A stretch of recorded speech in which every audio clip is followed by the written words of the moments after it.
ए doctor साहबहरूले यहाँ doctor नर्सहरूले पनि सहयोग गरेर हिजो इमर्जेन्सीको बेलामा चाहिँ हेल्प गर्नुभयो होइन भनेपछि बच्चाको अपरेसन गर्नको लागि हजुरहरूलाई 3 देखि 3.5 लाख रुपियाँ लाग्छ होइन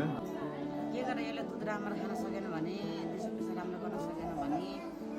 ओट बढेन भने चाहिँ अपरेसन गर्नुपर्छ भनेका छन् खास रोग चाहिँ के हो त घाँटी रोग चाहिँ यसको घाँटीको त्यही सास फेर्ने नलीको ए सास फेर्ने नलीको चाहिँ अपरेसन गर्नुपर्ने भएर त्यसमा 3.5 लाख रुपियाँ जति लाग्ने होइन अनि के तपाईँलाई अब कसरी मान्छेहरूले सहयोग गर्न चाहनेहरूले चाहिँ कसरी सहयोग गर्न सक्छन् त हजुरहरूको ब्याङ्क खाताहरू केही छैन ब्याङ्क खाता केही छैन अब सेवा नम्बरहरू राख्नुभयो भने चाहिँ अब त्यसो कन्ट्याक्ट भयो जस हजुरलाई सहयोग गर्न चाहनेहरूले हजुरको नम्बरमा फोन गरे हुन्छ होइन मैले नम्बर राखिदिन्छु अब त्यसमा हजुरहरूलाई फोन गरेर कसैले भेट्न चाहने मान्छेले यहीँ पाटन हस्पिटल भइहाल्यो होइन लगनखेलको पाटन हस्पिटलमा आएर हजुरहरूलाई सहयोग गर्न चाहनेहरूले सहयोग गर्न सक्छन् होइन त